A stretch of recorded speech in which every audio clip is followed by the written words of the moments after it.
So welcome everyone. मेरे ये CTET के मैथ्स चैलेंज जिसका नाम है मैथ्स माइंड मंत्रा, इसमें आपका स्वागत है। तो आज मैं आप लोगों को ये बताऊंगा कि सिलेबस में क्या-क्या है, कि जो सीटेट के सिलेबस में उसमें पॉइंट बाय पॉइंट क्या-क्या आते हैं, उसमें मैथ्स में आप क्या-क्या कवर करेंगे और कौन से पार्ट में कितने क्वेश्चंस आने के चांसेस हैं, ताकि आपका जो पेपर 1 है वो बहुत अच्छी तरीके से हो और आप मैक्सिमम टू मैक्सिमम मार्क्स उसमें स्कोर कर सकें। तो चलिए शुरू करते हैं। हम लोग सबसे पहले देखेंगे स्ट्रक्चर के बारे में कि क्या-क्या उसमें स्ट्रक्चर है, structure and content of syllabus. तो स्ट्रक्चर मतलब जो मैथ्स के जो टर्म्स है उसमें क्या-क्या आ जाएंगे, मैथ्स में कौन-कौन से चैप्टर्स आपको करना होगा, ओके। जो चैप्टर ईज़ी, कौन सा चैप्टर ईज़ी है, कौन सा चैप्टर हार्ड है, इसके बारे में आपको मैं यहाँ पे डिटेल्स दूँगा। तो आज जो मैं कवर करने वाला हूँ वो है पेपर 1। पेपर 1 मतलब क्लासेस 1 to 5 में जो सीटेट के एग्ज़ाम होते हैं, पेपर 1 जो प्राइमरी स्टेज है उसके बारे में मैं आज यहाँ पे डिस्कस करूँगा। तो पेपर 1 में सबसे पहले जो है पेपर 1, इसमें इसको हम लोग प्राइमरी स्टेज भी कहते हैं। इसमें टोटल 30 मार्क्स के क्वेश्चंस आते हैं। मैथमेटिक्स के क्वेश्चन मतलब इसमें टोटल आपको 30 मार्क्स के क्वेश्चन मिल जाएंगे, जिसमें कंटेंट जो मैथमेटिकल सॉल्विंग टाइप क्वेश्चंस है, ठीक है, जिसको हम लोग सॉल्व करते हैं। तो सॉल्विंग टाइप क्वेश्चन जो है वो 15 मार्क्स के होते हैं और जो मैथमेटिकल पैडागॉजी होता है वो 15 मार्क्स के होते हैं। तो कंटेंट में सबसे पहले है ज्योमेट्री। ज्योमेट्री मतलब जो है आपको एंगल्स के बारे में, ट्रायंगल के बारे में, ठीक है, पॉलीगॉन्स के बारे में इसमें आपको पढ़ना होगा, ठीक है। एंगल मतलब जो कोन होता है, कोन के बारे में हम लोग पढ़ेंगे। फिर जो त्रिभुज होता है, त्रिभुज के बारे में आपको जानना होगा। उसके बाद है शेप्स में पढ़ेंगे, जैसे क्यूब, क्यूबॉइड होता है, 3D शेप्स होते हैं, 2D शेप्स होते हैं, ओके। जैसे आप एक वर्ग को देख सकते हैं, ठीक है, या फिर एक आयत को देख सकते हैं। ये आपका शेप और स्पेशियल अंडरस्टैंडिंग में आ जाता है। फिर है सॉलिड्स अराउंड अस। सॉलिड्स मतलब जो जनरली ये जो 3D शेप्स होते हैं, ये होता है सॉलिड्स अराउंड अस। तो 3D शेप में जो आता है ये आप देख सकते हैं कि जो भी हाउस है, ठीक है, हम लोग का घर है, तो घर भी एक 3D शेप है। जो मैच बॉक्स है वो भी एक 3D शेप है। बुक भी एक 3D शेप है। मोबाइल फ़ोन भी एक 3D शेप है। जो हम लोग बॉल, चाहे वो बास्केटबॉल हो, फुटबॉल हो, टेनिस बॉल हो, वो सब एक 3D शेप में आ जाते हैं। फिर है नंबर्स। नंबर्स के बारे में जानेंगे, जिसमें आपको स्पेशली जो नंबर्स है, चाहे वो नेचुरल नंबर हो, इंटीजर्स हो, ठीक है, इसके बारे में हम लोग सीखेंगे। जैसे पॉजिटिव नंबर, नेगेटिव नंबर, ठीक है, इसके बारे में भी देखेंगे यहाँ पे। फिर एडिशन एंड सब्सट्रैक्शन। तो एडिशन और सब्सट्रैक्शन चाहे वो नॉर्मल नंबर का हो या फिर चाहे वो फ्रैक्शन, भिन्न नंबर का हो, वो भी हम लोग यहाँ पे चेक करेंगे। फिर आपका मल्टीप्लिकेशन, डिवीजन, यहाँ पे मैथमेटिकल टर्म है, चाहे वो फ्रैक्शन का मल्टीप्लिकेशन हो या फिर नंबर का हो, वेरिएबल का हो, ठीक है। वेरिएबल मतलब जैसे एक्स के साथ अगर कोई नंबर रहेगा तो वो वेरिएबल होता है। तो उसमें हम लोग मल्टीप्लिकेशन डिवीजन को देखते हैं। इसके अलावा मल्टीप्लिकेशन डिवीजन में कुछ प्रॉपर्टीज़ भी हैं, ठीक है, वो प्रॉपर्टीज़ के बारे में भी आपको जानना होगा यहाँ पे। और उसके बाद हम लोग देखेंगे मेजरमेंट। मेजरमेंट मतलब कैसे मेजर किया जाता है, किसी का लेंथ हो गया, वेट हो गया, और टेम्परेचर होता है, टाइम होता है। तो time is also measurement, temperature is also measurement. तो डिफरेंट डिफरेंट यहाँ पे मेजरमेंट हम लोग यहाँ पे चेक करेंगे। फिर है वेट। वेट में ये आपके ये मेजरमेंट के अंदर ही आता है। वेट, वेट मतलब केजी में जो हम लोग वेट करते हैं, ग्राम में जो वेट करते हैं, वो है आपका वेट, ठीक है। Time, time also the same thing, okay. Time means measurement of seconds, measurement of in minute, in hour. तो डिफरेंट डिफरेंट यहाँ पे टाइम हो सकता है। वॉल्यूम, वॉल्यूम का जो यहाँ पे पार्ट है, स्पेशली जो वॉल्यूम का पार्ट है, इसमें बहुत सारे फॉर्मूला आते हैं जो आपको यहाँ पे जानना होगा वॉल्यूम पार्ट में, ठीक है, स्पेशली फॉर वॉल्यूम। तो वॉल्यूम में हम लोग देखते हैं कि volume of cube, volume of cuboid, जिसको हम लोग कहते हैं, अलग अलग हम लोग यहाँ पे आयतन निकालेंगे, उसको हम लोग कहेंगे वॉल्यूम। फिर डेटा हैंडलिंग। डेटा हैंडलिंग आप लोग भी जानते हैं, आप लोग किए हैं data handling already. Data handling जो है ये नंबर्स के ऊपर बेस्ड है, कि नंबर्स का जो अरेंजमेंट है उससे हम लोग डेटा हैंडलिंग को सॉल्व करते हैं, ठीक है। चाहे वो एक फ्रीक्वेंसी बनाना हो या फिर चाहे वो मीन, मीडियन, मोड हो, तो डिफरेंट डिफरेंट इसका तरीका है।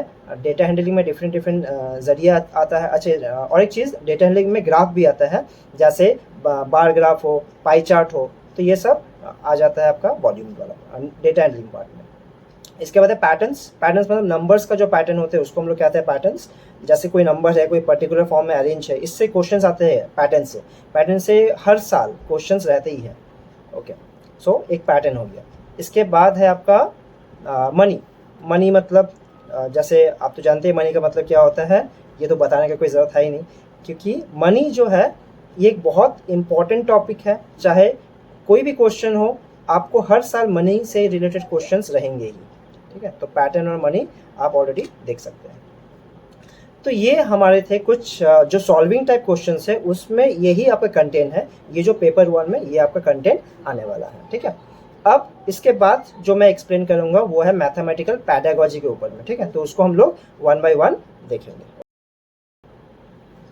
Okay, so now we will see about the pedagogy, mathematical pedagogy. जो हम लोग कहेंगे मैथमेटिकल जो पैडागॉजिकल इश्यूज होते हैं, उसमें से आपको मिलेंगे टोटल 15 मार्क्स के क्वेश्चन। अब पहला जो पॉइंट है इसमें वो है nature of mathematics, logical thinking, understanding children's thinking and reasoning pattern and strategies of making meaning and learning. तो ये आपका जो पैडागॉजिकल इश्यूज है, ये फर्स्ट पॉइंट है जिसको हम कहेंगे गणित की प्रकृति, तार्किक सोच, बच्चों के सोच और तर्क के पैटर्न को समझना और अर्थ निकालने और सीखने की रणनीतियाँ। तो ये जो पहला पैडागॉजिकल इशू है, इससे आपका पिछले साल आई थिंक एक क्वेश्चन आया था इससे। तो इससे क्वेश्चंस आते हैं, ऐसा नहीं कि क्वेश्चन नहीं आते। तो आपको बस इसका जो थियोरेटिकल पार्ट है, बच्चों के सोच से आपका सोच मिलना चाहिए कि बच्चे क्या सोचते हैं मैथ्स के बारे में, बच्चे क्या रणनीति बनाते हैं मैथ्स को सॉल्व करने के लिए। तो ये इसमें हम लोग देख सकते हैं। इसके अलावा जो सेकेंड पॉइंट है वो है प्लेस ऑफ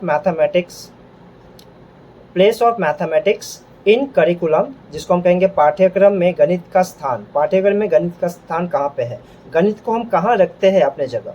गणित एक बहुत इम्पॉर्टेंट टॉपिक है अपने आप, ठीक है। गणित एक विषय है, गणित का यूज़ हम लोग अलग अलग सब्जेक्ट्स में भी करते हैं, ठीक है। जो मैथ्स है इसका अलग अलग जगह में भी यूज़ होता है, जैसे आप जानते हैं कि साइंस में यूज़ होता है, इकोनॉमिक्स में यूज़ होता है और कॉमर्स में यूज़ होता है। डिफरेंट फील्ड में मैथ्स का अलग अलग यूज़ है।